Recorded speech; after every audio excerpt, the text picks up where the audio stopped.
우리 오늘 욥기 3장입니다. 욥기 3장은 우리 소주제가 하나님 없는 듯한 침묵에 의한 슬픈 노래입니다. 몇 안 되는 욥의 독백의 시가 3장인데 오늘은 욥이 마치 하나님 없는 듯한, 하나님이 침묵하시는 그 슬픈 노래를 욥은 지금 시를 통해서 풀어내고 있습니다.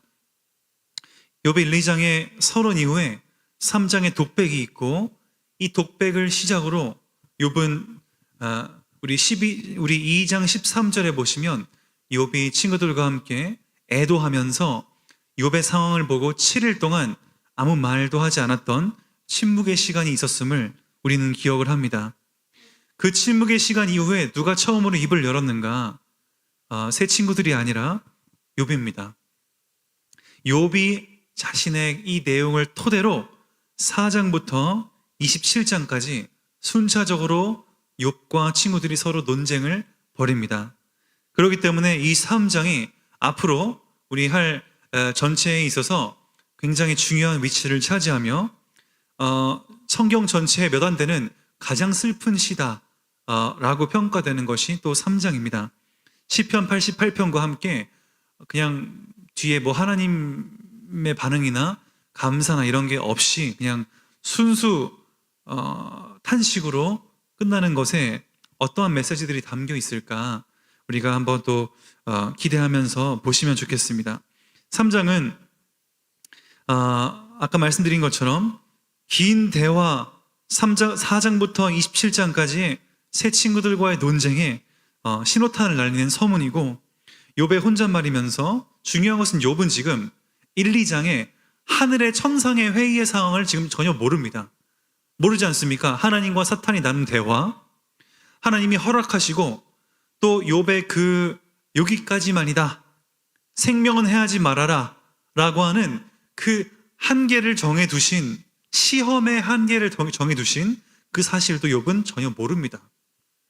하늘에서 하나님은 어떠한 지금 천사와 사탄과 대화를 나눴는지 고통도 원인도 모른 채 속수무책으로 당하는 고난과 고통에 대한 그 슬픔의 토로입니다.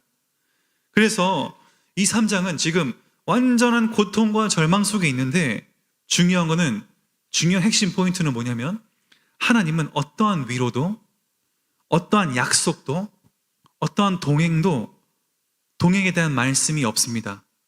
하나님은 철저하게 침묵하십니다. 이것 속에서 우리는 어떻게 이것을 바라볼 것인가?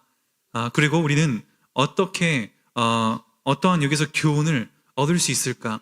보통 우리가 기도하면 하나님이 응답하신다라는 믿음을 가지지 않습니까? 근데 여기서는 하나님이 무반응입니다. 아무 위로나 약속, 심지어 하나님이 동행하시다라고 하는 그 말씀이 없는 것이죠. 그래서 우리 본문 한번 읽어야겠지요. 우리 한번 3장 쭉 한번 제가 읽어보겠습니다. 제가 세 번역으로 좀 읽어보겠습니다. 드디어 욥이 말문을 열고, 여기서 개역개정은 그 후에 돼 있는데, 드디어는 뭡니까? 뭐에 대한 드디어입니까? 7일 동안 침묵한 것에 대한 드디어입니다. 7일 동안 침묵하고 드디어 욥이 먼저 말문을 열고 자기 생일을 저주하면서 울부짖었다. 내가 태어나던 날이 차라리 사라져 버렸다면. 1절부터 10절까지는 자기의 생일을 저주하는데, 3절에 내가 태어나던 날이 차라리 사라져 버렸다면, 남자아이를 배웠다 라고 아버지가 좋아하던 그 밤도 망해버렸더라면. 4절에 그날이 어둠에 덮여서, 그날은 뭡니까? 지금 자기가 태어난 날, 생일 계속 얘기하는 겁니다. 그날에 어둠이 덮여서 높은 곳에 계신 하나님께서도 그날을 기억하지 못하셨더라면, 아이의 생일 그날이 밝지도 않았더라면. 5절에 어둠과 사망의 그늘이 그날을, 생일을 지 것이라고 해서 검은 구름이 그날을 덮었더라면. 낮을 어둠으로 덮어서 그 생일날을 공포 속에 몰아넣었더라면, 그 생일밤도 흑암에 사로잡혔더라면, 그 생일밤이 아예 날수와 달수에도 들지 않았더라면, 그 밤이 아무도 잉태하지 못하는 밤이었더라면, 아무도 기쁨의 소리를 낼 수 없는 밤이었더라면. 8절, 주문을 외워서 바다를 저주하는 자들이, 리워야단도 길들일 수 있는 마력을 가진 자들이 그 생일날을 저주하였더라면. 9절에 그 밤에는 새벽 별들도 빛을 잃어서 날이 밝기를 기다려도 밝지를 않고 동트는 것도 볼 수 없었더라면 좋았을 것을. 10절, 어머니의 태가 열리지 않아 내가 태어나지 않았어야 하는 건데, 그래서 이 고난을 겪지 않았어야 하는 건데. 11절에 어찌하여 내가 모태에서 죽지 않았던가, 어찌하여 어머니 배에서 나오는 그 순간에 숨이 끊어지지 않았던가. 12절에 어찌하여 나를 무릎으로 받았으며, 어찌하여 어머니가 나를 품에 안고 젖을 물렸던가. 13절에 그렇게만 하지 않았더라도 지금쯤 내가 편히 누워서 잠들어 쉬고 있을 텐데. 14절, 지금은 폐허가 된 성읍이지만 한때 그 성읍을 세우던 세상의 왕들과 고관들과 함께 잠들어 있을 텐데. 15절, 금과 은으로 집을 가득 채운 그 통치자들과 함께 잠들어 있을 텐데. 16절, 낙태된 핏덩이처럼 살아있지도 않았을 텐데, 햇빛도 못 본 핏덩이처럼 되었을 텐데. 느낌표가 붙어 있습니다. 이런데 17절, 그곳은 악한 사람들도 더 이상 소란을 피우지 못하고. 그곳이 어디입니까? 스올, 죽은 자들이 있는 곳이지요. 삶에 지친 사람들도 쉴 수 있는 곳인데. 18절, 그곳은 갇힌 사람들도 함께 평안을 누리고 노예를 부리는 감독관의 소리도 들리지 않는 곳인데. 19절, 그곳은 낮은 자와 높은 자의 구별이 없고 종까지도 주인에게서 자유를 얻는 곳인데. 20절, 어찌하여 하나님은 고난당하는 자들을 태어나게 하셔서 빛을 보게 하시고 이렇게 쓰디쓴 인생을 살아가는 자들에게 생명을 주시는가. 21절, 이런 사람들은 죽기를 기다려도 죽음이 찾아와 주지 않는다. 그들은 보물을 찾기보다는 죽기를 더 바라다가. 22절, 무덤이라도 찾으면 기뻐서 어쩔 줄 모르는데. 23절, 어찌하여 하나님은 길 잃은 사람을 붙잡아 놓으시고 사방으로 그 길을 막으시는가. 24절, 밥을 앞에 놓고서도 나오느니 탄식이요, 신음소리 그칠 날이 없다. 25절, 마침내 그렇게도 두려워하던 일이 밀어 닥치고 그렇게도 무서워하던 일이 다가오야 말았다. 26절, 내게는 평화도 없고 안정도 없고 안식마저 사라지고 두려움만 끝없이 밀려온다. 느낌표로 마무리를 합니다. 새 번역으로 보면 훨씬 시 문학의 형태를 띠은 것을 볼 수가 있습니다. 우리 먼저 1절부터 10절을 보시면 자기 생일을 저주하는데, 이거 가만 보시면 반복되는 표현이 있습니다. 낮, 밤. 그거는 단순히 생일을 저주하는 수준이 아닙니다. 낮밤은 뭡니까? 낮밤은 누가 만들었습니까? 하나님이 만드셨지요. 창조의 질서입니다. 애초에 이 창조 세계 자체가 없어졌으면 좋겠다는 겁니다. 어마어마한 지금 자신의 고통을 지금 표현하고 있는 것입니다. 이 욥의 이 상황을 생각해 보십시오. 아내는 그렇게까지 해야겠냐? 하나님 저주하고 죽는 게 낫지 않겠냐? 이렇게까지 해버리고, 아들은 다 죽고 가축들 다 죽고 친구들은 와가지고 고통에 울부짖고 자기는 항아리 깨가지고 벅벅 긁고 있는데, 지금 이 얼마나 자신의 이 생일을 저주하면서 자신의 날도 하찮게 여기고 완전히 현실의 고통을 부정하는 거지요. 자신의 태어나던 날, 임신하던 밤 멸망하기를 간절히 바라면서 완전히 생일과 임신날이 없기를 바라는데 중요한 점은 아까 말씀드린 것처럼 어둠과 흑암에 그냥 낮이 삼켜져서 완전히 버려졌기를 바란다는 사실입니다. 그러니까 우리 8절에 보면은 리워 야단이라고 하는데, 저주하는 자들 곧 리워 야단, 이것은 그 고대 근동의 신화에 신중하는데, 바로 이것은 뭐 사탄이다 이렇게 보실 게 아니라 하나님 창조의 대적자입니다. 사탄이라고도 볼 수 있지만 그냥 신화적인 존재였습니다. 신. 누구는 또 바다의 이 신이라서 하마다라고도 표현을 하는데, 이거는 그냥 욥이 시적으로 이걸 빌려와서 만약에 그렇게 할 수 있는, 낮과 밤을 없애버릴 수 있는 신이 있었다면 그렇게 했으면 좋겠다라고 할 만한 그러한 시적인 표현을 지금 욥은 쓰는 것입니다. 그만큼 너무 이 세상이 싫다는 거죠. 이 세상이. 그러한 신화적인 존재를 동원해서라도 빛이 지배하는 하나님의 창조 질서를 다시 흑암의 상태로 돌려버리고 싶다라는 이 비참한 소망을 얘기하고 있는 것입니다. 그러니까 이 극심한 고통과 고난 속에 욥은 얼마나 대단했습니까? 우리 잠깐 1장 우리 지금 하나님이 평가하실 때 8절에 보시면은 이와 같이 온전하고 정직하여 하나님을 경외하고 악에서 떠난 자는 세상에 없다. 1장 1절에도 나와 있습니다. 그 사람은 온전하고, 이건 사람들의 평가도 그렇고 하나님의 평가도 자타가 공인하는 완전히 하나님의 이 평가가 정직하고 하나님 경외하고 악에서 떠나 있는데, 육신의 고통이 매우 심각하게 찾아오니까, 자긴 육신만의 고통도 아니죠. 재산 다 잃고 아들들 다 잃었는데, 와이프도 저주하고 있는데, 그 속에서 자신의 이성과 신앙이 얼마나 철저하게 무너질 수 있는지를 지금 보여주고 있는 것입니다. 그러니까 육신이 무너지면 마음도 영적으로 다 무너지는 겁니다. 사실은 이것이 어쩔 수 없는 인간의 그겁니다. 그러니까 우리 사실 또 우리의 적용적인 거를 생각해 보면은 우리 참 육신 관리가 얼마나 중요한지도 한편으로는 볼 수가 있겠죠. 이 말씀이 꼭 육신 관리로 이어지는 건 아닙니다.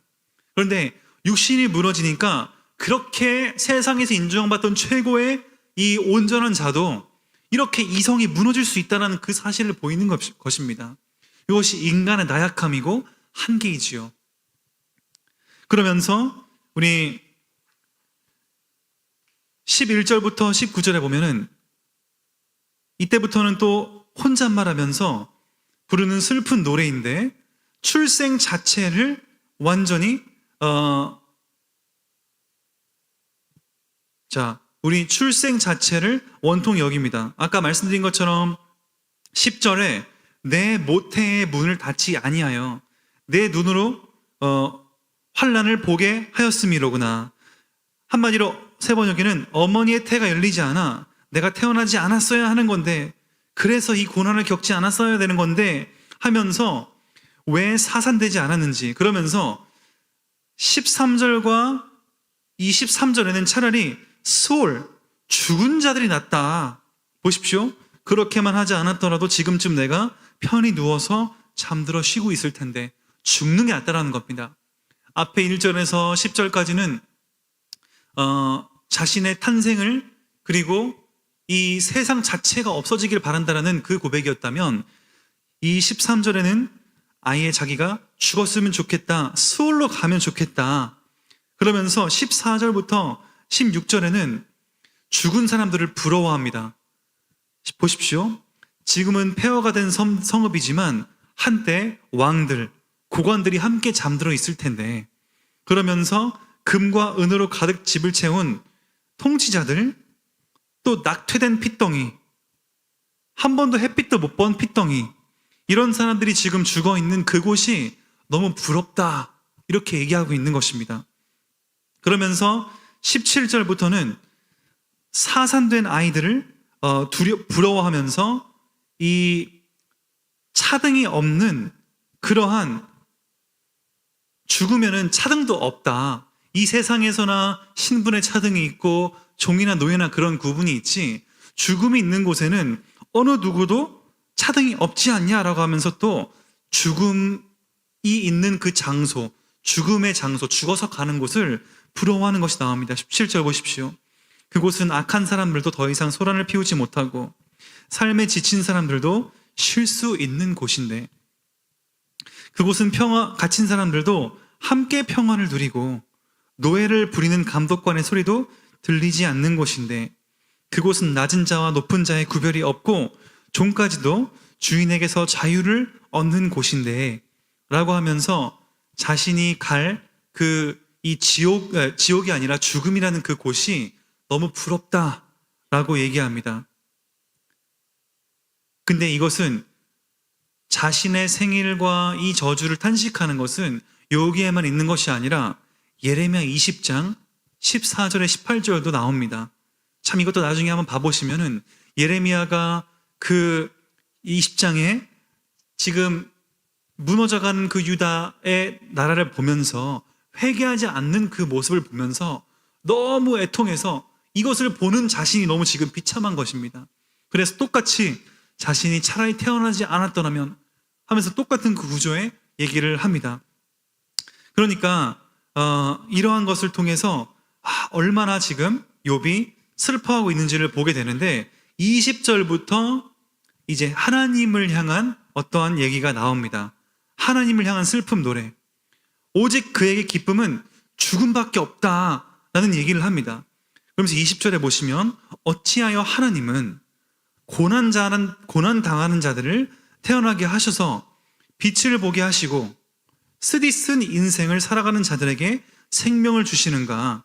이런 사람들은 죽기를 기다려도 죽음이 찾아와 주지도 않는다. 자, 보십시오. 이게 재밌는 것이 하나님을 향한 슬픔의 노래이지만 여기에서 그래도 하나님을 인정하고 하나님의 이 허락이 없이는 아무것도 할 수 없다는 그것을 전제로 지금 얘기하고 있습니다. 이것이 또 중요한 여기의 포인트입니다. 보면은 죽고 싶어도 죽을 수 없다는 한탄을 하고 있는 겁니다. 그냥 자살하면 되는데 그게 아니라 20절에 이렇게 왜 생명을 주시냐 하면서 21절에 이런 사람들은 죽기를 기다려도 죽음이 찾아와 주지도 않는다. 이렇게 써 있습니다. 그 말은 무슨 말입니까? 죽음이 찾아오는 것은 누구 손에 있다는 겁니까? 하나님 손에 있다는 것이죠. 끝까지 그 상황 속에서도 하나님을 원망하기보다는 하나님의 이 통치와 하나님의 주권을 인정함 속에서 하나님을 향한 어떠한 그 슬픈 탄식의 노래인 것입니다. 하나님을 원망하는 게 아니라 하나님에게 한탄을 하는 것입니다. 명백히 그건 다르죠. 그렇죠? 하나님의 자체를 원망하는 것은 아니고, 여기서 보시면은 잘 보십시오.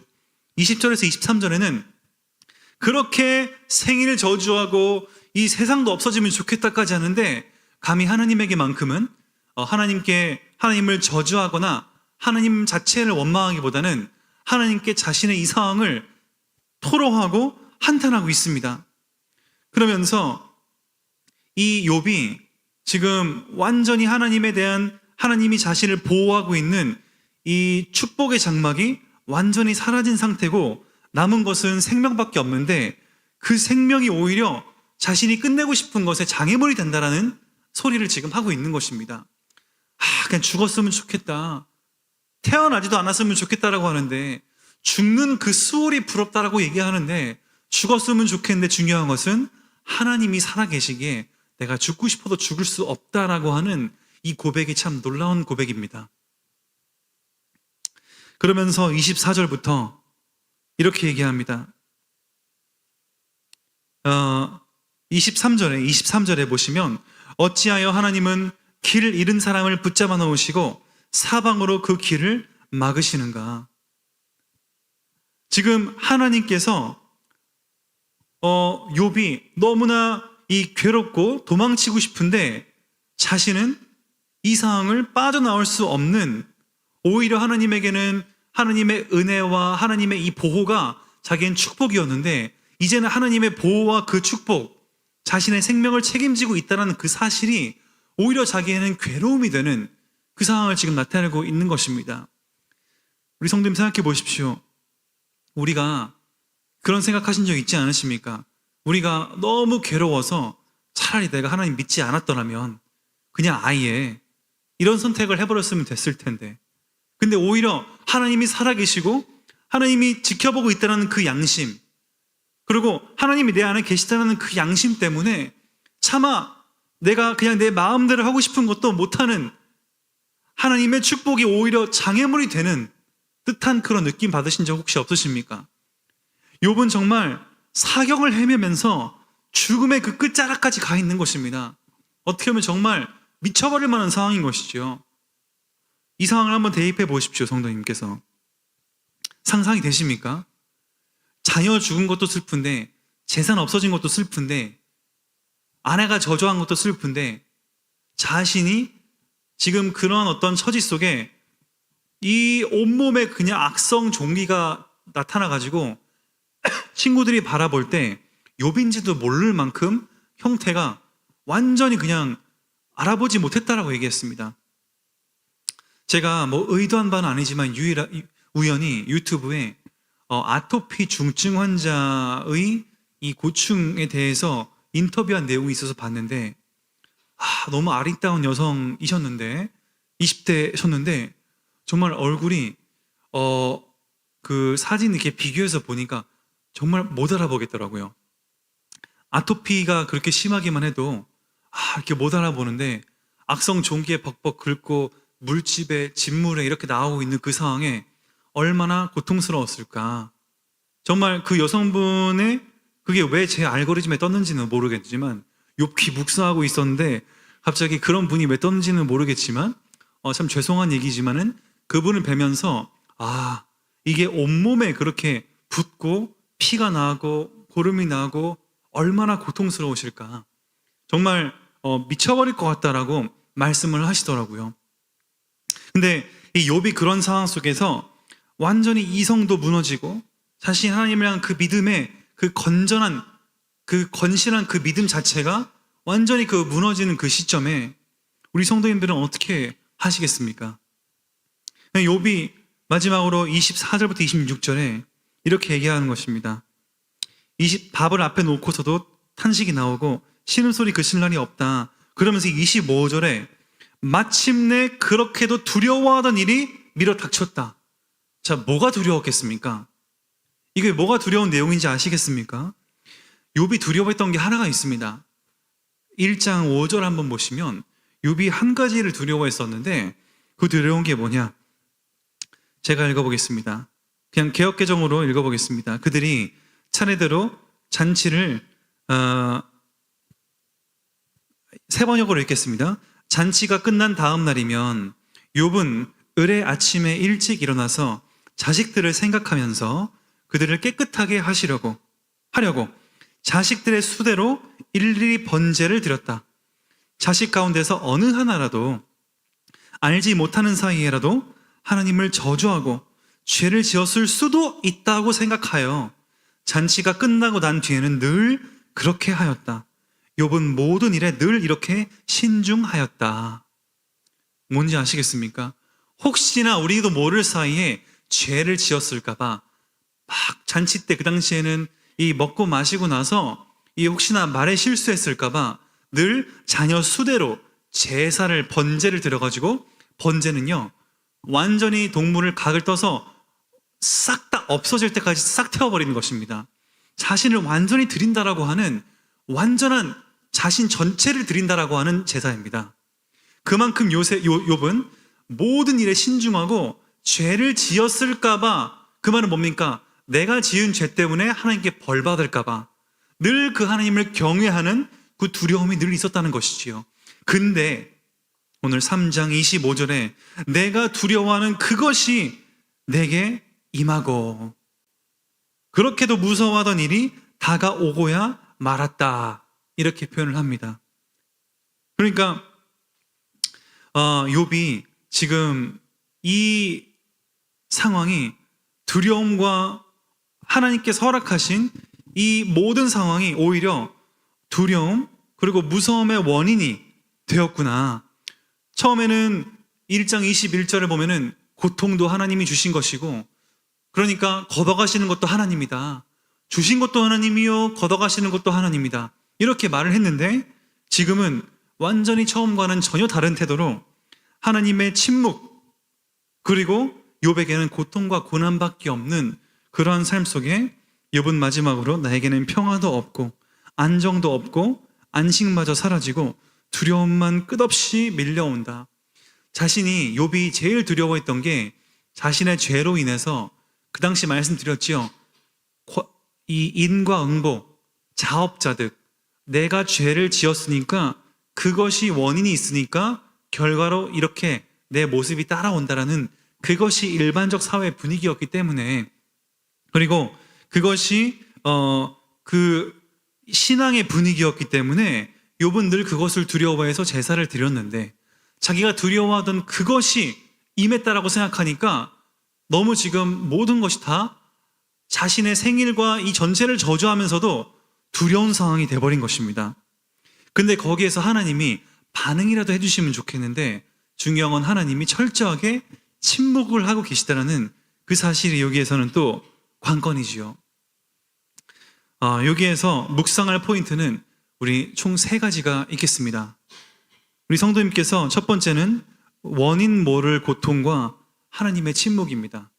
우리 성도님들 원인 모를 고통, 그것도 아주 지독한 고통을 겪으신 적이 있으십니까? 정말 내가 사경을 헤맬 만큼 지금 욥처럼, 지금 욥이 하는 얘기 보십시오.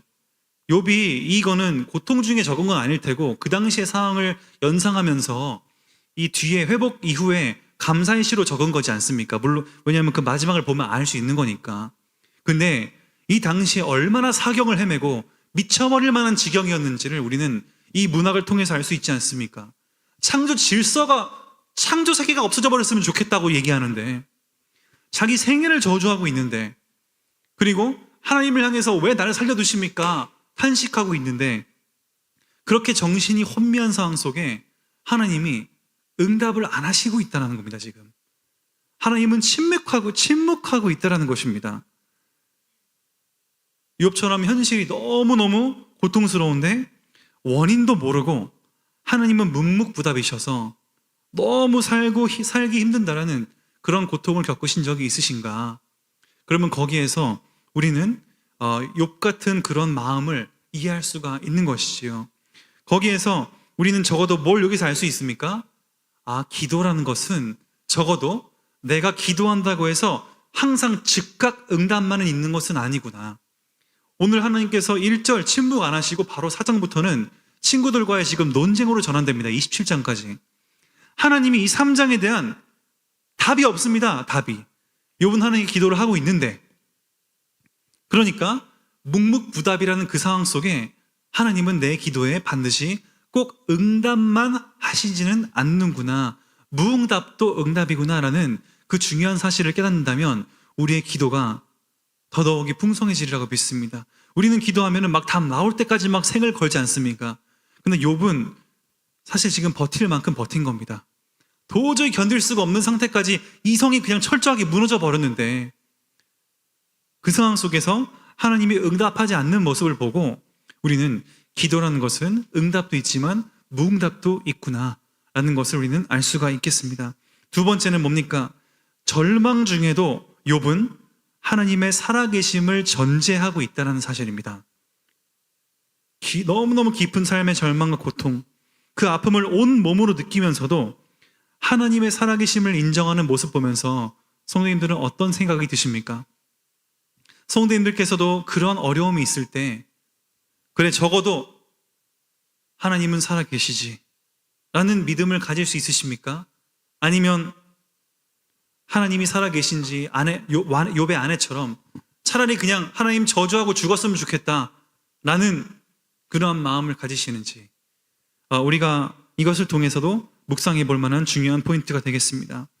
그리고 마지막 3번째 묵상의 포인트는 고난당하는 이웃에 대한 조심스러운 태도를 가져야 된다는 것입니다. 우리도 교회에, 또 우리 주위에 얼마나 어려움 속에 있으신 분들이 많습니까? 우리가 그들을 과연 함부로 평가할 수 있을까요? 그들의 상황을 우리가 진짜로 이해할 수 있을까요? 고통이라는 것은 사실 상대적이지요. 우리 공익 가면 공익이 제일 힘들다고 하고, 특전사 가면 특전사가 제일 힘들다고 하지 않습니까? 똑같이 전역해놓고 자기들이 다 제일 힘들답니다. 그런데 이건 웃고자 말씀드린 거지만 고통이라는 것은 원래 상대적입니다. 여자는 남자의 고통을 이해 못하고 남자는 또 여자의 고통을 이해 못하지요. 제가 우리 수연 사모 임신하고 이제 지금 막 뭐 첫째 때는 없었던 입덧도 막 생기고 참 신기하구나. 자꾸 막 자극적인 게 땡기고 막 기름진 거 싫다고 하길래 저는 공감이 전혀 안 되는 것이지요. 그러나 이제 늘 먹고 싶은 거 따라가겠다. 제가 할 수 있는 거는 그 정도밖에 안 되는데 과연 이 산통을 남자는 뭐랑 비교할 수 있을까? 아무리 봐도 이제 없는 것이지요. 그런데 중요한 것은 지금 옆으로 새 나가는데 고통당하는 그 이웃에 대한 우리가 진짜 조심스러운 어떠한 태도를 가져야 된다는 거겠습니다. 정말 그들이 겪고 있는 아픔과 고통 속에는 우리가 할 수 있는 것은 뭐겠습니까? 앞에 욥의 친구들이 그들의 생각은 일단 중요하지 않습니다. 그들의 생각은 자업자득이구나 해가지고 이 3장을 근거로 막 얘기합니다. 또 번갈아 가면서. 근데 그건 나중 얘기고 일단은 2장 13절에 보면은 욥의 친구들은 7일 동안 침묵했습니다. 물론 그 침묵했다는 것은 여러 가지 의미가 있습니다. 근데 그건 지금 말씀드릴 만한 중요한 것은 아닌 것 같고 욥이 철저하게 무너졌다는 그 사실을 얘기하면서 지금 욥이 이만큼씩 이성이 무너졌다는 것을 드러내고자 하는 문학적 표현인데 근데 진짜로 7일 동안 너무너무 고통스러울 때 욥의 친구들도 같이 한마디도 안 하고 그 침묵의 기간을 함께 했다는 사실입니다. 제가 지난주에도 말씀을 드렸지만 남들의 고통에 해답이 보일지라도 우리는 일단은 그냥 공감하는 것이 가장 참 중요한 사회적인 부분이구나라는 생각을 하게 됩니다. 우리 아무리 바른 말, 아무리 좋은 말이라고 할지라도 우리가 그 사람을 공감하지 못하면 정말 그 말이 효과적으로 적용되지 않는다는 것을 우리는 삶을 통해서 깨달을 수가 있습니다. 저도 상담을 받아보면서 많이 느낍니다. 많은 분들이 상담할 때 벌써 이분이 말씀을 꺼내시면은 이분은 답을 듣고 싶어 하는 게 아니라 그냥 지금 자신의 얘기를 하고 토로하고 공감을 원하시는 거구나 라는 것들이 느껴질 때가 참 많았습니다. 근데 그런 거지요. 거기에서 제가 그것은 아니고 이거는 이렇게 하나님께 엎드려야 되고 금식하십시오 뭐 이런 식으로 제가 그냥 답을 내버리면 과연 그것이 그들에게 먹히겠는가. 그 삶의 고통을 우리는 함부로 이해할 수가 없다는 것입니다. 참 그래서 교회라는 조직은 성삼위 하나님의 그 사랑의 조직이고 또 그 사랑으로 우리가 서로 품고 이해할 수 있는 조직이 바로 교회다라는 사실을 우리는 알 수가 있는 것이겠습니다. 오늘 이 말씀을 통해 우리가 고통받는 이들을 향한 더욱더 이해가 풍성해지시길 바라며 또 우리가 그러한 상황에 처해졌을 때라도 욥처럼 과연 나는 하나님의 살아계심을 적어도 전제하고 하나님과 기도 나눌 수 있겠는가. 그거 보면 진짜 욥의 믿음 정말 대단하지 않습니까? 저 같으면 이렇게 못했을 것 같습니다. 왜냐하면 저는 이 정도로 고통받아 본 적은 솔직히 없습니다. 제 삶에서. 근데 제가 나엘이를 향한 인내의 한계가 왔다 갔다 하는 것을 봤을 때 조금만 제 육신이 피로해도 금방 쉽게 화를 내고 하는 제 모습 보면서 그래, 내 육신이 조금 힘들어도 이렇게 쉽게 통제하려고 하고 화를 내는데 생각해보면 그렇지 않습니까? 내 육신이 필요하면 막 짜증부터 나갑니다. 한마디만 해도 좋게 나갈 수가 없습니다. 근데 욥은 그 상황 속에 하나님의 살아계심을 인정하고 있었다니까요. 이거는 진짜 너무너무 대단한 믿음입니다. 이 사실 자체가. 이 26절에 4절에서 26절에 아니죠. 뭡니까? 하나님의 전제.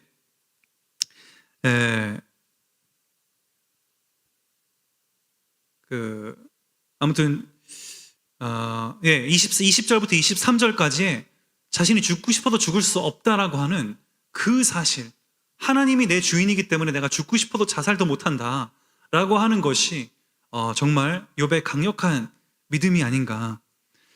참 성화된 우리가 아주 귀한 인물, 그 욥기는 참고로 성화의 아주 큰 또 메시지를 담고 있습니다. 나중에 보시면 아시겠지만.